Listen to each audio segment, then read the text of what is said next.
सर्वांना नमस्कार. स्टोरीमध्ये बऱ्याच जणांना असं वाटतं की घाई झाली रोहित राणीला एकत्र आणण्याची, पण इतक्या लवकर ते एकत्र येणार नाहीत हे आताच सांगून ठेवते. आणि त्यामुळे आग्रह धरू नका, वाचा आणि एन्जॉय करा. ओके. तर रोहित आज राणीने कॉलेजमध्ये घोळ केला म्हणून तिला जाब विचारणार होता, पण राणी आता मुद्दाम झोपली आणि तिनं मुद्दाम रोहितचं मन वळवण्याचे प्रयत्न केले. आणि तिनं तिचा गाऊन वर घेतला आणि झोपली. आणि तिला अशी बघितली. रोहितला खूप कसं तरी झालं आणि त्यानं तिच्याकडे दुर्लक्ष केलं आणि तिच्या शेजारी झोपला. तसं आता राणीनं मुद्दाम त्याला पाठीमागून मिठी मारली आणि आपण झोपेत आहोत असं दाखवलं. आणि तिच्या मिठीनं रोहित मात्र खूपच अस्वस्थ झाला आणि काय करावं त्याला कळेना. तिचे हात त्याच्या छातीवर होते आणि रोहितनं तिचा हात हातात पकडला आणि थोडासा दाबला. तशी दोघांच्याही शरीरात एक नाजूक कळ उठली. प्रणय भावना जागृत झाल्या होत्याच दोघांच्याही. आणि राणीला आता वाटलं की नक्कीच रोहित तिच्या स्पर्शानं घायाळ होतोय आणि तो आणखीन पुढे काही करेल का हे बघायची तिला उत्सुकता होती. आणि त्या क्षणी रोहितनं तिचा हात पाठीमागं टाकला आणि मिठी सोडवली आणि थोडं पुढे सरकला आणि झोपला. आणि ती हे सगळं झोपेत करते असं त्याला वाटलं. आणि आता तर राणीनं मुद्दाम त्याच्या पायावर पाय ठेवला. तसा रोहित पुन्हा दचकला आणि आता सरकून सरकून कुठं सरकणार. बेड संपला होता आणि तो सरळ उठला, चटई घेतली आणि खाली झोपला. आणि मनात म्हणाला, ही मुलगी झोपेत माझ्याजवळ येणार आणि माझ्याकडून झोपेत काहीतरी व्हायला नको, नाहीतर ती पुन्हा माझा गैरफायदा घेतला म्हणून ओरडेल माझ्या नावानं. असं म्हणून तो खाली झोपला. आणि मुद्दाम डोळे झाकून घेतली राणी खट्टू झाली. आणि आता तिला अजिबात झोप येत नव्हती. खूप म्हणजे खूप तळमळत होती राणी.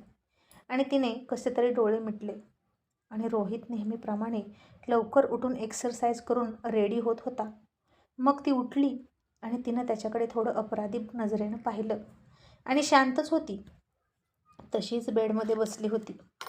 रोहित आंघोळ करून आला आणि तिला म्हणाला, राणी तू जा बाथरूममध्ये, मला कपडे चेंज करू दे. राणी तशीच रात्रीचा विचार करत होती.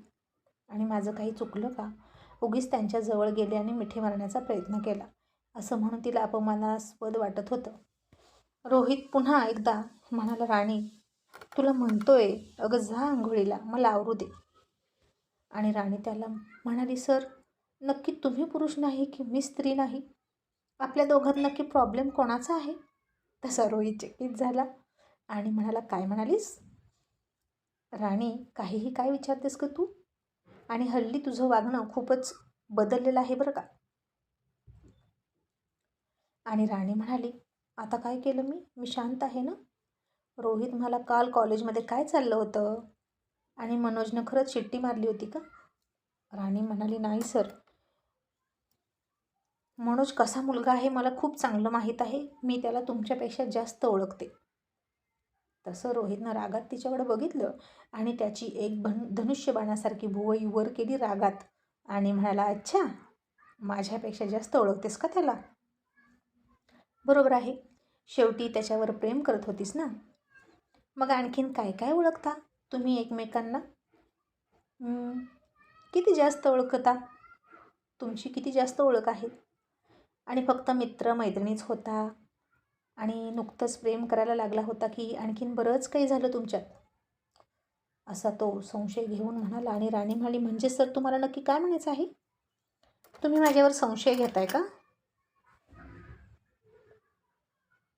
आणि रोहित म्हणाला, अजिबात नाही, तुझी आणि त्याची ओळख किती जास्त होती आणि तू त्याला किती जास्त ओळखते हे बघत होतो मी. आणि आता लक्षात ठेव, तू लक्षात ठेव, असं उठसूट कोणत्याही मुलाचा हात पकडायला तू बॅचलर नाहीस. आता तुझं लग्न झाले, एका प्रतिष्ठित घराण्याची सून आहेस तू.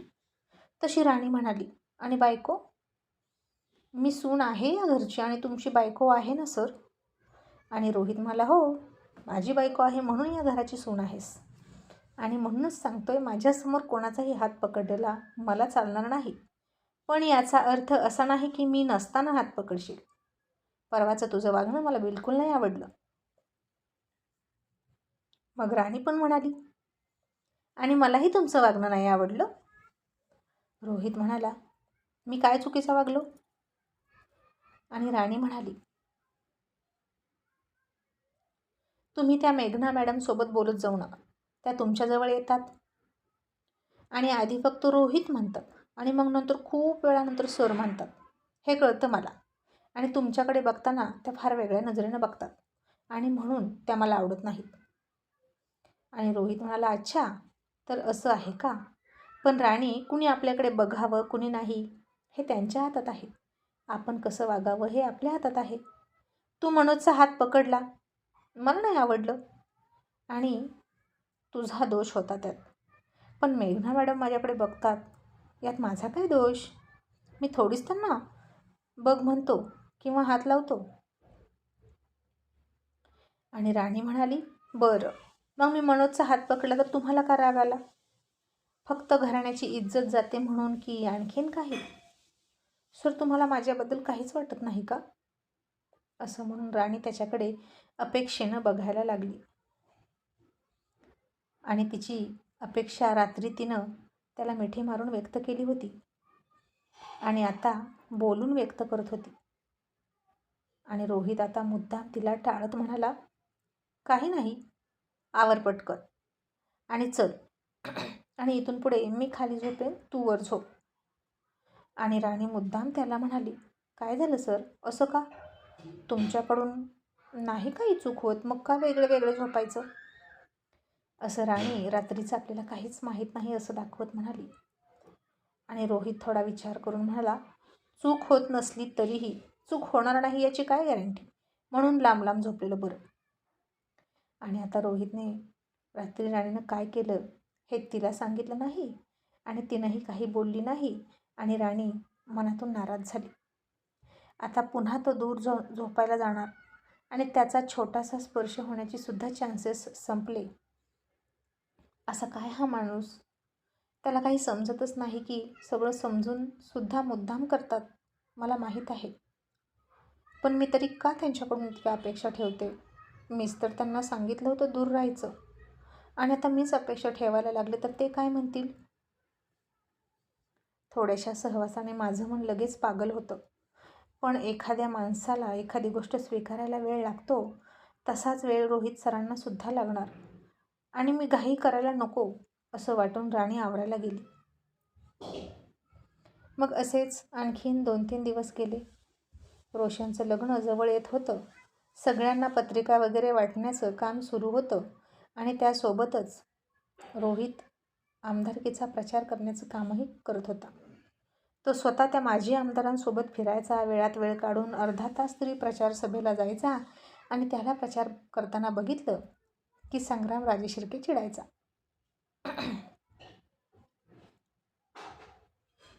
आणि आजची प्रचारसभा त्यानं पाहिली टीव्हीवर आणि रोहितसुद्धा खूप चांगला बोलला. त्याच्या भाषणावर कडाडून टाळ्या पडत होत्या. आणि रोहित म्हणाला, आपला नेता स्वतःचं घर भरणारा नसावा, तर तुमच्या घरात आनंद आणणारा असावा आणि अशा लोकांनाच तुम्ही निवडून द्या. आणि दर पंचवार्षिकप्रमाणे सूर्यवंशी योग्य माणसालाच पाठिंबा देत असतात. त्यामुळे तुम्ही आमच्यावर डोळे झाकून विश्वास ठेवा. मल्हारराव सूर्यवंशी यांची निवड चुकणार नाही. आणि कोण आडवा येतो तेच बघतो. जो आडवा येईल त्याला सोडवायची हिंमत आहे आपल्यात. आणि इथं नाही तर घरात घुसून त्याला तुडवणार म्हणजे तुडवणार आणि विरोधकांचं डिपॉझिट जप्त करणार. असं राजेश शिर्केला धमकी देतच रोहितनं त्याच्या भाषणाची सांगता केली आणि खूप खूप टाळ्या पडल्या त्याच्या भाषणावर.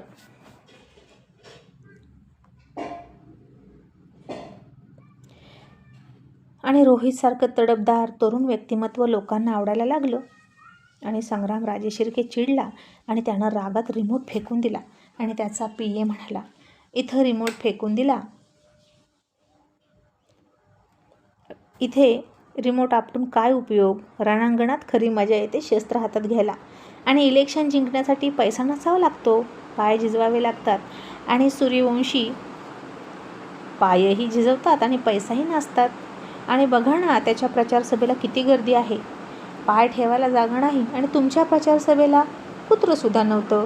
मोजून 11 लोक असतील. तीसुद्धा कुठली खुर्च्या उचलायला आलेली, ज्यांना तुमच्या प्रचारसभेत काळीचाही रस नव्हता. आणि तुम्ही वाट बघून बघून निघून आलात.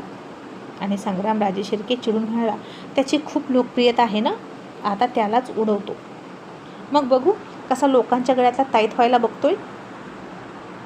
आणि त्याचा PA त्याला समजावत म्हणाला, माझं ऐकाल तर इलेक्शन संपेपर्यंत काहीही करू नका. शांत राहा. डोक्यावर बर्फ, तोंडात साखर. ते तुमचा वीक पॉईंट पकडायलाच बसलेले आहेत. वातावरण तापलेलं असतं आणि जर सापडला तर पुन्हा कधीच इलेक्शनला उभं नाही राहू शकणार तुम्ही. साध्या सरपंच किल्लासुद्धा नाही. म्हणून शांत राहा. लोकांची कामं केली शांत राहिला तर निदान 4-2 मतं तरी पडतील, नाहीतर डिपॉझिटसुद्धा जप्त होईल. समजलं का? माझं ऐकायचं असेल तर ऐका, नाहीतर त्या सोडून, असं तो म्हणाला. आणि संग्रामराजे शिर्के म्हणाला, ठीक आहे, फक्त एवढे दिवस जाऊ दे इलेक्शनचे, मग बघतो त्याच्याकडे. असं म्हणून तो रोहितवर खार खाऊन राहिला. आणि त्याला आता इलेक्शनपेक्षा रोहितची जिरवण्यातच जास्त इंटरेस्ट होता.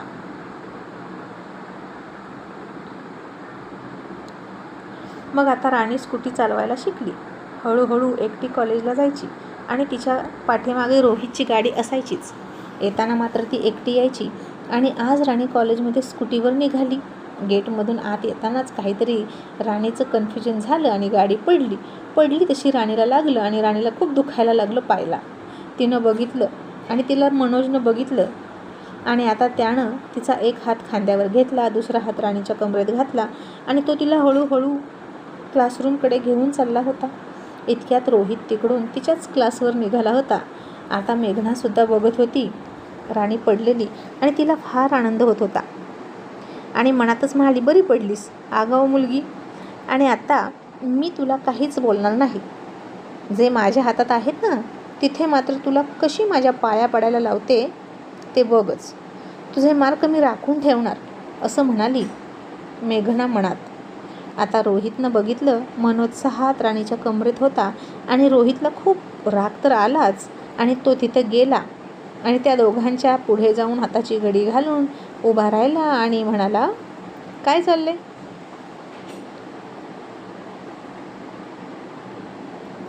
आणि मनोज घाबरून म्हणाला, सर अहो राणी पडली आणि तिला चालता येत नाही. आणि रोहित निर्दयीपणे म्हणाला, सोड तिला. मनोज काहीच न समजून म्हणाला, पण का सर? सर तिला चालता येत नाही.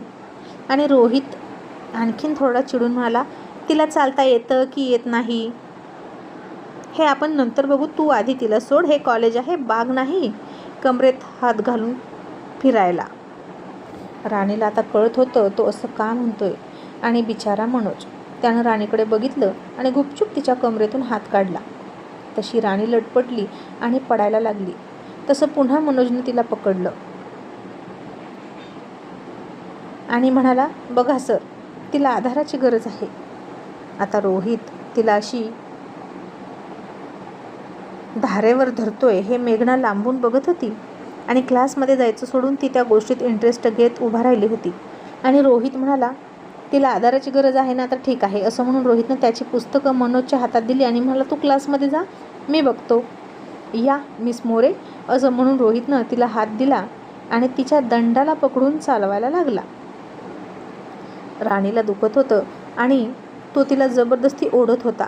आणि अचानक राणी आता त्याचा हात झटकून खालीच बसली आणि म्हणाली, राहू द्या, दुखतंय मला. आणि रोहितने आता तिथलीच कोणाची तरी 4 व्हीलर घेतली आणि कोणीच आपल्याकडं बघत नाही हे पाहून राणीला उचलून गाडीत बसवलं आणि स्वतः ड्रायव्हर सीटवर बसला. आणि हे बघून मेघनाला तर फार आश्चर्य वाटलं. या मुलीसाठी रोहित सर इतकं का करतात, असा प्रश्न पडला. आणि मग रोहितने दुसऱ्या शिक्षकांना फोन करून सांगितलं की मी निघालोय आणि तुम्ही माझा क्लास घ्या आणि मी तुमचा 3रा क्लास घेतो. आणि मग तो हॉस्पिटलमध्ये तिला घेऊन निघाला.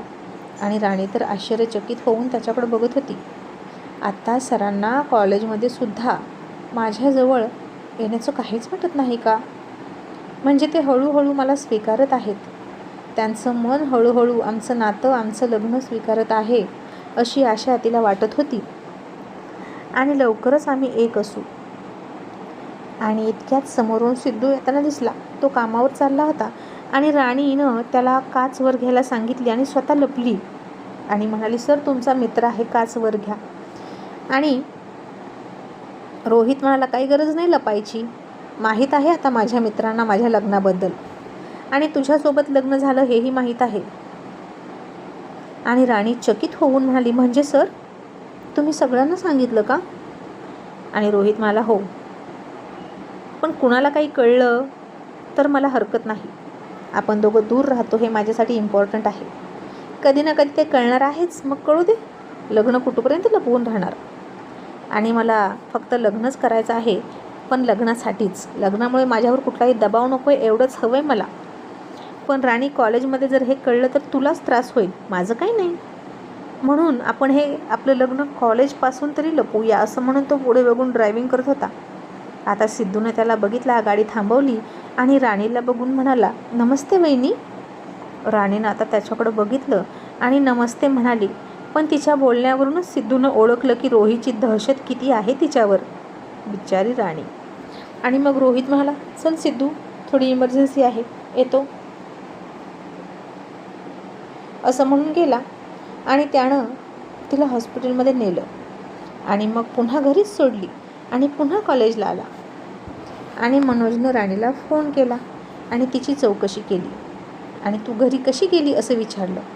राणी म्हणाली, सरांनी रिक्षानं पाठवलं, असं खोटं बोलली आणि फोन ठेवला. मग त्या दिवशी राणीनं रेस्ट घेतली. रोहित स्वतः तिच्यासाठी बेडरूममध्ये प्लेट घेऊन आला आणि ती जेवली. मग त्यानं पुन्हा तिची प्लेट परत नेऊन ठेवली. आता तिला वॉशरूमला जायचं होतं आणि त्याला सांगायला ती संकोचली आणि ती धडपडत उठायला लागली. तसा त्याने तिला हात दिला आणि म्हणाला, चल मी सोडतो, मदत लागली तर मागत जा, संकोच करू नको, असं म्हणून तिला वॉशरूमपर्यंत सोडली. तिचं होईपर्यंत बाहेर थांबला आणि पुन्हा तिला घेऊन आला आणि बेडवर बसवलं आणि म्हणाला, तू झोप, मी आलोच, असं म्हणून मल्हाररावांकडे गेला. आणि जानकी म्हणाली, रोहित, राणीचा पाय कसा आहे? रोहित म्हणाला, होईल व्यवस्थित, आता झोपवलं आहे तिला. आणि जानकी म्हणाली, रोहित, तू तिची खूप चांगली काळजी घेतोस हे बघून बरं वाटलं. आणि असंच सुखदुःखात एकमेकांना साथ द्या. खरा जोडीदार तो नसतो जो सुखाच्या काळात आपल्यासोबत असतो. खऱ्या जोडीदाराची ओळख तर तेव्हाच होते जेव्हा दुःखात आणि आपल्या अडचणीच्या काळात तो आपली काळजी घेतो, आपल्याला सांभाळतो. आणि तुझ्याकडे बघून समाधान वाटतं बाळा, की तू राणीची काळजी घेतोस आणि तिचा चांगला नवरा आहेस हे सिद्ध करतोय.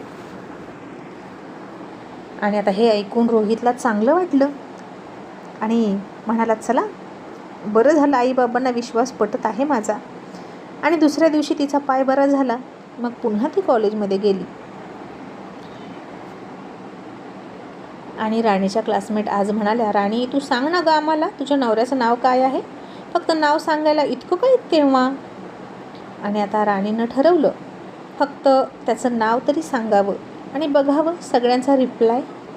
आणि राणी म्हणाली, माझ्या नवऱ्याचं नाव रोहित सूर्यवंशी आहे.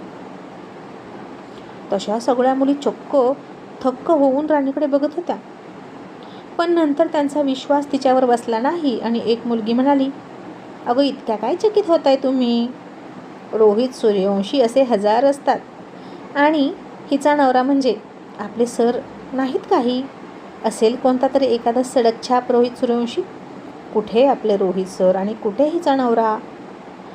आणि राणी, तुझी आणि सरांची जोडी कुठेच मॅच होत नाही आणि तू असं त्यांचं नाव लपवून ठेवत होती तुझ्या नवऱ्याचं, जणू काही तुझा नवरा बॉलिवूडचा हिरोच आहे, असं म्हणून मुली हसायला लागल्या.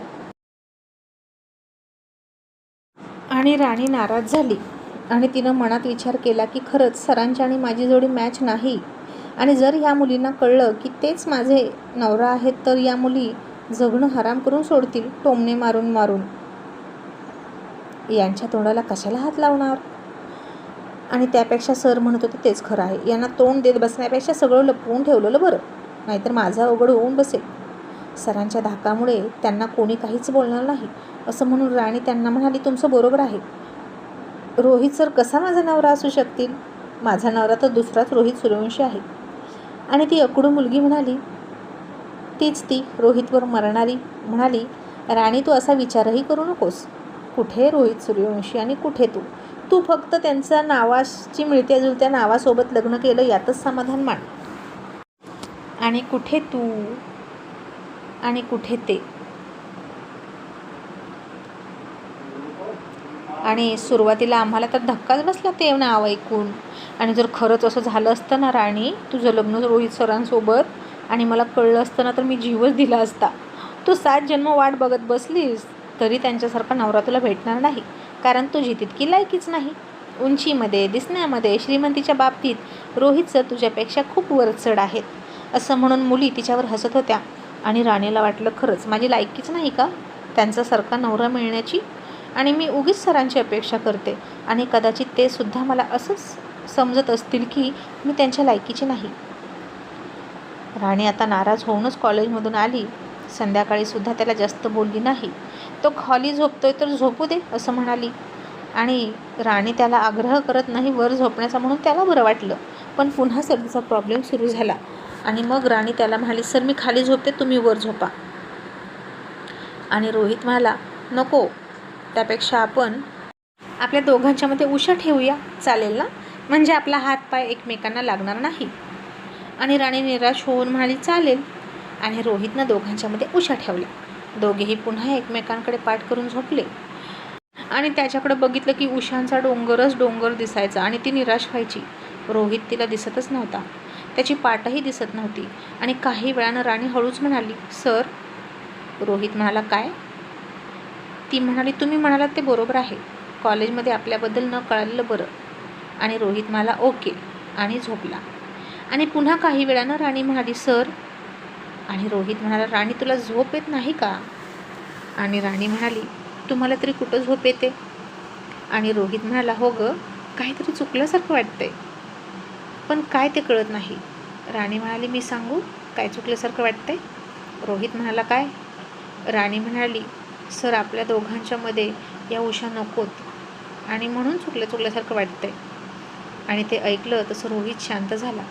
आणि आता राणी किती मार्गाने त्याला सांगत होती की आपल्यातलं अंतर संपवून टाकूया, तरीही तो कळून न कळाल्यासारखं करत होता. आणि काही वेळ तो गप्प बसला. आणि राणी पुन्हा म्हणाली, सर. आणि आता मात्र रोहित बोललाच नाही. मुद्दाम झोपेचं सोंग घेऊन झोपला. आणि बहुतेक असंच आयुष्यभर मीच त्यांना साथ देणार आणि ते मला प्रतिसाद देणारच नाहीत असं वाटून राणीच्या डोळ्यात पाणी आलं.